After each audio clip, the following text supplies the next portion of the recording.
Hi guys, welcome back to Success Corner. Today we are again here with daily 10 MCQs of physics. पर आज के इन MCQs में मैंने आपके लिए कुछ खास ट्रिकी क्वेश्चंस भी डाले हैं. ऐसे क्वेश्चंस जिनको देख के लोग कंफ्यूज हो जाते हैं, टेंस हो जाते हैं और फिर सॉल्व नहीं कर पाते. साथ ही साथ मैंने आपको इसमें यह भी बताया है कि इन क्वेश्चंस को कैसे टैकल करना है, कैसे सॉल्व करना है, किस तरह से आप टाइम मैनेज कर सकते हैं. So before we start, don't forget to hit like, subscribe and share this video with your friends. First question, find the value of cos inverse minus 1 by 2. So यहाँ पे ध्यान देना कि minus 1 by 2 given है. इसका मतलब है कि आंसर जो होगा वो आपके सेकेंड क्वाड्रेंट में से होगा. Therefore the correct answer is option 3, that is 120 degrees. यहाँ कंफ्यूज नहीं होना है, 60 डिग्रीज भी दिया है लेकिन वो -1/2 है इसलिए 120 डिग्रीज आंसर होगा. 3 charges 1 × 10⁻⁸ coulomb, 2 × 10⁻⁸ coulomb and 3 × 10⁻⁸ coulomb are placed at x equal to 1 cm, x equal to 2 cm and x equal to 3 cm respectively on x-axis from the origin. The potential energy of this arrangement relative to the potential energy for infinite separation is. तो यहाँ हमें क्या करना है, इन तीनों में आपस में जो पोटेंशियल एनर्जीज होंगे उनको ऐड करना है. मैंने आपको सोल्यूशन दिया हुआ है, मैं आपको एक्सप्लेन कर देता हूँ. पोटेंशियल एनर्जी का फॉर्मूला होता है K QA QB by R. K होता है 1/4πε0. तो आपको तीनों के बीच का निकालना है. तो एक बार AB के बीच आप पोटेंशियल एनर्जी निकालेंगे, एक बार BC के बीच पोटेंशियल एनर्जी निकालेंगे और एक बार AC के बीच निकालेंगे. तो इस क्वेश्चन को सॉल्व करते टाइम सबसे पहले आप डायग्राम बना लेना ताकि आप कंफ्यूज ना हो कि किस में कितना डिस्टेंस है. उसके बाद फॉर्मूले में चार्ज और डिस्टेंस की वैल्यू पुट कर देना. Therefore करेक्ट आंसर अभी इसमें क्या आएगा, 8.55 into 10⁻⁻4 joules, that is option 2. Question 3. As shown in figure, the tension in the horizontal cord is 30 Newton. The weight W and tension in the string OA in newtons are. इस question को solve करने के लिए हमें tension को components में resolve कर देंगे. इसके लिए मैंने आपको साइड में एक फिगर दिखाया है. टेंशन इन कॉर्ड A जो है हम उसे TA से मार्क करेंगे. 30 डिग्रीज का एंगल गिवन है. TA cos थीटा जो होगा वो वर्टिकली अपवर्ड्स जो टेंशन है और TA sin थीटा जो होगा वो हॉरिजॉन्टली जो टेंशन है. यहाँ आप देख सकते हैं कि TA sin थीटा जो है will be equal to 30 newtons. Sine 30 का जो वैल्यू है आपको पता होना चाहिए, it is 1/2. TA/2 is equal to 30 newtons. इससे हमें अब TA की वैल्यू मिल जाएगी, दैट इज 60 न्यूटन्स. फिर डायग्राम में फिर से ध्यान दो, TA cos 30 और W इक्वल ऑपोजिट है. जो W हमें ढूंढना है, it will be equal to TA cos 30. cos 30 हमें वैल्यू पता है √3/2. TA की वैल्यू हम पहले ही फाइंड कर चुके हैं, दैट इज 60 न्यूटन्स. 60 into √3/2 हमें आंसर मिल जाएगा 30√3. करेक्ट ऑप्शन आएगा आपका third. Fourth question, a charged particle of mass 2 kg and charge 1 millicoulomb is thrown from a horizontal ground at an angle of 45 degrees with horizontal with a speed of 10 meter per second. In space, a horizontal electric field equal to 2 × 10⁻7 Newton per coulomb exists. Find the range of this projectile. सबसे पहले आपको ये ध्यान देना है कि इसमें दो कॉन्सेप्ट्स हैं फिजिक्स के. ऐसे क्वेश्चन को देख के कंफ्यूज नहीं होना है. एक एक करके हर कॉन्सेप्ट से हम सॉल्व करेंगे. सबसे पहले हमें क्या करना है, हम एक्सेलरेशन ढूंढेंगे क्योंकि वो चार्ज्ड ऑब्जेक्ट है. जब हम चार्ज को इलेक्ट्रिक फील्ड में डालेंगे उस चार्ज पे एक फोर्स आएगा, उसकी वजह से एक एक्सेलरेशन मिलेगा. और ये इलेक्ट्रिक फील्ड जो है ये हॉरिजॉन्टल डायरेक्शन में है, तो एक्सेलरेशन भी आपका एक्स एक्सिस के अलोंग ही होगा. एक्सेलरेशन फाइंड करेंगे हम QE/n. वैल्यूज आप पुट कर देना. तो आंसर एक्सेलरेशन का आ जाएगा 10 मीटर पर सेकेंड स्क्वायर। अब इसमें प्रोजेक्टाइल का भी हम कॉन्सेप्ट लगाएंगे। सो हम टाइम ऑफ फ्लाइट निकालेंगे। टाइम ऑफ फ्लाइट का फॉर्मूला आपको पता है 2u sin थीटा बाई जी। यहाँ सिंप्लिसिटी के लिए g 10 लिया है, तो इसमें फिर से फॉर्मूले में आप वैल्यूज पुट कर दो। टाइम ऑफ फ्लाइट आपको मिल जाएगा √2 सेकेंड्स। अब आपके पास एक्सेलरेशन भी है, टाइम ऑफ फ्लाइट भी है। अब आपको सिंपली रेंज का फॉर्मूला लगाना है। So s is equal to u t plus half a t square जो फॉर्मूला है, वैसे ही यहाँ पे रेंज है s की जगह। पर यहाँ ध्यान देना ये है कि जो यू टी में यू एक्स है, मतलब x डायरेक्शन के अलॉन्ग u। सो आपको u पता है 10 मीटर पर सेकेंड, थीटा पता है आपको 45 डिग्री, तो अलॉन्ग x एक्सिस क्या हो जाएगा उसका u cos थीटा, और टाइम में टाइम का जो आपको √2 सेकेंड्स आपने फाइंड किया था ऊपर, वो पुट करना है। वैल्यूज आप जब पुट करेंगे तो आंसर आएगा आपका ऑप्शन 4, दैट इज 20 मीटर पर सेकेंड, 20 मीटर सॉरी। तो मैं एक बार फिर से रिपीट कर देता हूँ अगर आप कंफ्यूज हो रहे हैं, क्योंकि ऐसे क्वेश्चंस में ज़्यादातर लोग कंफ्यूज हो जाते हैं। एक एक करके प्रॉब्लम को अप्रोच करना है। सबसे पहले आपको देखना है कि चार्ज गिवन है और इलेक्ट्रिक फील्ड है, इसका मतलब एक्सेलरेशन आएगा, तो आपने एक्सेलरेशन ढूंढा। फिर आपको पता है प्रोजेक्टाइल मोशन है, तो टाइम ऑफ फ्लाइट आप आराम से निकाल सकते हैं, क्योंकि वो गिवन है सारे वैल्यूज टाइम ऑफ फ्लाइट निकालने के लिए। मैं टाइम ऑफ फ्लाइट निकाला।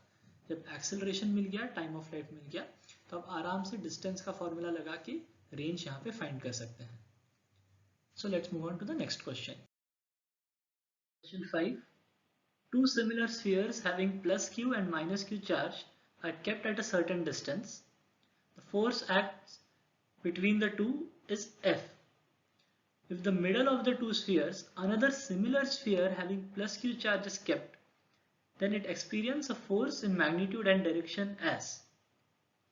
सबसे पहले F जो हमें given है, force between the two F जो है वो कितना होगा, k q square by r square. Then हमने इन दोनों के बीच में एक पॉजिटिव क्यू चार्ज वाला सिमिलर स्फीयर ऐड किया। तो इसमें आप देखो कि दो फोर्सेस होंगे, एक force between A and B जिसे हमने एफ ए से डिनोट किया है, जस्ट टुवर्ड्स द राइट। दूसरा फोर्स होगा बिटवीन बी एंड सी जिसे एफ सी से डिनोट किया है, which is also towards the right, that is towards the negative charge. अब इसके बाद जब हम नेट फोर्स निकालेंगे, उसमें ध्यान देना कि यहाँ पे अब जो डिस्टेंस बिटवीन टू स्फीयर्स हो गया है वो हाफ हो गया r से r/2। So when we find the force net जो होगा वो होगा Fa प्लस Fa क्या हो गया, k q square by r/2 का whole square.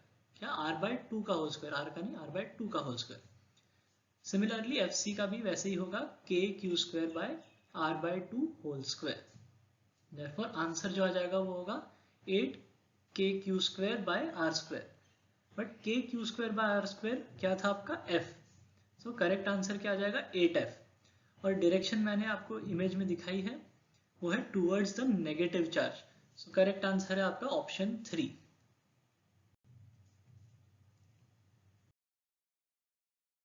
Question 6. Which of the following quantities can have SI unit kg meter square ampere to the power -2 second to the power -3? तो ये आपको पता होना चाहिए। रेजिस्टेंस का जो डायमेंशनल फॉर्मूला होता है वो होता है ml square t -3 a -2 which is the same as kg meter square ampere to the power -2 second to the power -3. So correct answer here is resistance, that is option 3. 7. The bob of a pendulum has mass 1 kg and charge q equal to 40 millicoulomb. Length of pendulum is L equal to 0.9 meters. The point of suspension also has the same charge, 40 millicoulomb. What is the minimum speed you should impart to the bob so that it can complete vertical circle? ये भी उन tricky questions में से एक है, इनमें confuse नहीं होना है। इनमें सिंपली है कि दो कॉन्सेप्ट्स हैं, एक चार्ज का कॉन्सेप्ट है, एक पेंडुलम का कॉन्सेप्ट है। सो इन क्वेश्चन को सॉल्व करने के लिए एक एक स्टेप वाइज जाएंगे हम। पहले हम दो चार्ज गिवन है, मतलब उनके बीच में फोर्स होगा। सो फोर्स फाइंड कर लेंगे। फोर्स कितना आया, k q by r square. Q आपको पता है यहाँ पे 40 मिलीकूलम है दोनों। आर की जगह यहाँ पे लेंथ ऑफ पेंडुलम होगा जो है 0.9 मीटर्स। तो फोर्स आ जाएगा आपका 160/9 न्यूटन। अब यहाँ पे थोड़ा सा दिमाग लगाना है कि जो फोर्स है ये 160/9 न्यूटन, ये जो फोर्स है ये वेट ऑफ द बॉब जो है उससे ज्यादा है। तो वेट ऑफ बॉब से ज्यादा मतलब यहाँ पे क्या है, रिपल्शन जो इन दो चार्ज के बीच में है ये हमेशा greater than the weight of the Bob है। मतलब जब ये बॉब वर्टिकल पोजीशन पे होगा, मतलब अपर मोस्ट पोजीशन पे होगा, तब भी ये स्ट्रिंग जो है हमेशा टाइट रहेगी। तो ये स्ट्रिंग कभी लूज नहीं होगी पेंडुलम की। मतलब हमें सिर्फ उतना ही स्पीड देना है जितने से ये लोअर मोस्ट पोजीशन से अपर मोस्ट पोजीशन पे पहुंच जाए। उसके बाद जो सर्कल है वर्टिकल सर्कल वो अपने आप कंप्लीट हो जाएगा। अब आता है पेंडुलम वाला कॉन्सेप्ट कि minimum speed so that the bob reaches from lower most point to upper most point। इसका फॉर्मूला होता है सिंपल, that is √4gl। यहाँ g जो होता है एक्सेलरेशन ड्यू टू ग्रेविटी है और l जो है लेंथ ऑफ पेंडुलम है। तो ये है minimum speed so that the bob reaches the upper most point। ये आ जाएगा 6 मीटर पर सेकेंड। सो आपका आंसर आपको इससे मिल गया, that is ऑप्शन 1 6 मीटर पर सेकेंड। सो ऐसे ट्रिकी क्वेश्चन में बस थोड़ा सा दिमाग लगाना होता है। जैसे इसमें ये था कि स्ट्रिंग जो है आपकी हमेशा टाइट रहेगी। सो मिनिमम स्पीड जो होगा वो उतना ही चाहिए जितने से लोअर मोस्ट से अपर मोस्ट पोजीशन पहुंचे। उसके बाद कंप्लीट सर्कल ऑटोमेटिकली कंप्लीट हो जाएगा। Question number 8, integration of 4 cos t plus t square dt is equal to। Integration है यहाँ पे दो ऑब्जेक्ट्स के बीच में प्लस साइन है तो हम सेपरेटली इंटीग्रेट कर सकते हैं। So integration of 4 cos t क्या होता है, 4 sin t। नेगेटिव साइन नहीं है यहाँ पे, ध्यान देना। 4 cos t का इंटीग्रल 4 sin t। फिर t स्क्वायर को इंटीग्रेट करेंगे सो आएगा t³/3 और साथ में प्लस c क्योंकि यहाँ पे लिमिट्स नहीं है। तो आपका करेक्ट आंसर आएगा 4 sin t plus t³/3 plus c, that is option 3। Question 9, 3 identical dipoles are arranged as shown below. What will be the net electric field at point P? So exam के stress में लोग ऐसे complex image को देख के या diagram को देख के कंफ्यूज हो जाते हैं। इसमें बिल्कुल कंफ्यूज नहीं होना है। सबसे पहले देखो पॉइंट P कहाँ पे है और फिर बाकी 3 डायपोल्स कहाँ पे हैं। इसके बाद हम तीनों डायपोल्स को नंबर दे देंगे। सो 1 और 2 जो है इसके अगेंस्ट जो पॉइंट P है ये इक्वेटोरियल पोजीशन पे है और डायपोल 3 के लिए P जो है वो एक्सियल पोजीशन पे है। सो हम हर एक डायपोल के लिए इलेक्ट्रिक फील्ड निकालेंगे at point P। So electric field due to dipole 1 जो होगा, फॉर्मूला आपको पता ही होगा, kp/r³। r मतलब यहाँ पे x है, ये होगा towards the left. Electric field due to dipole 2 जो होगा वो भी सेम होगा, kp/x³ टुवर्ड्स द लेफ्ट। लेकिन जो electric field due to dipole 3 है अब ये है एक्सियल पोजीशन पे, इसलिए ये होगा 2kp/x³ टुवर्ड्स द राइट। अब यहाँ पे ध्यान क्या देना है, दो जो इलेक्ट्रिक फील्ड्स हैं वो है टुवर्ड्स द लेफ्ट, एक है टुवर्ड्स द राइट, मतलब साइन ऑपोजिट हो गए। तो जब हम इन तीनों को ऐड करेंगे तो नेट इलेक्ट्रिक फील्ड क्या मिलेगा हमें, 0। Therefore correct answer is option 3, यह है 0। सो ऐसे जब भी कोई ऐसे कॉम्प्लेक्स डायग्राम हो, कोई क्वेश्चन कॉम्प्लेक्स लगे, उसे सिंपली जैसे यहाँ पे हमने डायपोल्स असाइन किए 1 2 3, वैसे असाइन करो, स्टेप वाइज सॉल्व करो, स्ट्रेस नहीं करना है, आराम से सॉल्व करें।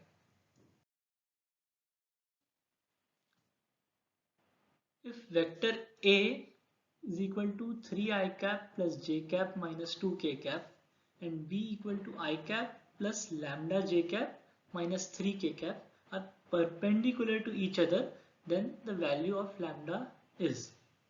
तो यहाँ ध्यान किस बात पे देना है, आपको दो वेक्टर्स दिए हैं और ये परपेंडिकुलर है. जब भी दो वेक्टर्स परपेंडिकुलर हैं इसका मतलब क्या होता है कि डॉट प्रोडक्ट जो है वो इक्वल टू 0 होगा. सो हम यहाँ पे डॉट प्रोडक्ट लेंगे.